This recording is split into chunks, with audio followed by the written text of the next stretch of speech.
Welcome to another medicine of the week focusing on doxorubicin, an essential chemotherapeutic agent used in treatment of various cancers.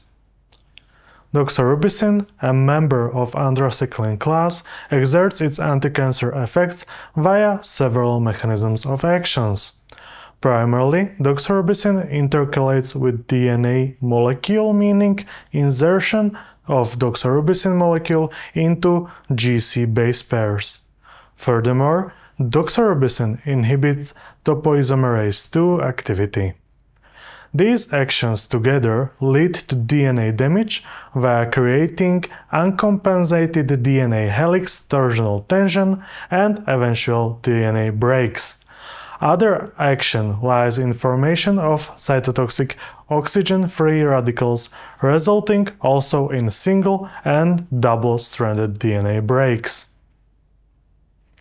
Doxorubicin finds application in treating a wide range of cancers, including breast cancer, ovarian cancer, lung cancer, sarcomas, leukemias, and lymphomas. It's often used in combination with other chemotherapeutic agents for maximum efficacy. Doxorubicin is typically administered intravenously due to poor oral bioavailability. Its distribution is rapid with a large volume of distribution. Metabolism primarily occurs in the liver through the formation of active and inactive metabolites. Interestingly, about 50% of drug is eliminated via biliary excretion in feces and only 10% of drug is cleared by the kidneys. Regarding excretion via bile, it's necessary to decrease the dose in patients with abnormal liver functions. Despite its effectiveness, doxorubicin can cause various side effects. The most notable among these is cardiotoxicity. The cardiotoxicity can manifest in acute forms as arrhythmias, pericarditis, or myocarditis. Chronic forms include dilated cardiomyopathy and, consequently, congestive heart failure.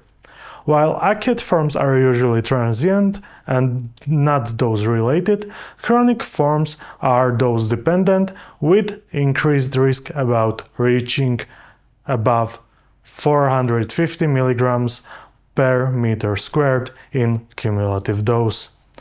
Monitoring of cardiac functions, for example with echocardiogram, is necessary before and during therapy with doxorubicin.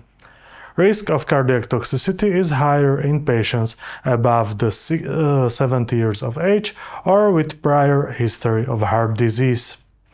Another risk factor is previous radiotherapy to the chest.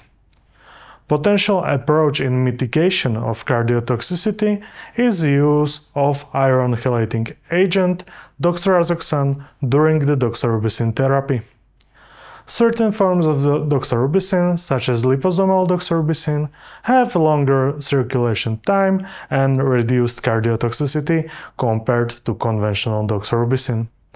However, liposomal doxorubicin should not be substituted for doxorubicin and has its own indications such as multiple myeloma and AIDS-related Kaposi sarcoma. Next side effect of doxorubicin is change of skin and skin reactions. In this case, previous radiotherapy is again a risk factor since doxorubicin can cause radiation recall skin reaction. Another risk factor for developing a skin reaction is sun exposure. Therefore, patients should be cautioned to avoid direct sun exposure. Other dermatological manifestations include hyperpigmentation of nails, urticaria, and alopecia, which is usually reversible. Specific dermatological problem is extravasation of doxorubicin at the site of injection. This can lead to tissue necrosis and aseptic thrombophlebitis. Other side effects also include nausea and vomiting, myelosuppression with pronounced neutropenia, and mucositis or diarrhea. Doxorubicin may interact with other medications, potentially altering their efficacy or toxicity. Drugs that inhibit or induce hepatic enzymes, such as CYP3A4 inducers or inhibitors, may affect doxorubicin metabolism and clearance. Co-administration with other cardiotoxic agents increases the risk of cardiotoxicity, especially in the case of co-administration with cyclophosphamide. In this case, doxorubicin increases the risk of hemorrhagic cystitis, and cyclophosphamide increases the risk of cardiotoxicity. In this situation, it's important to distinguish between hemorrhagic cystitis and the normal red-orange urine observed with doxorubicin therapy. In conclusion, doxorubicin is a vital tool in the fight against cancer, with a potent mechanism of action and broad indications. However, its use requires careful monitoring of heart functions and potential skin toxicity. Thank you for your attention, and for more information consult your medical textbooks and reliable sources.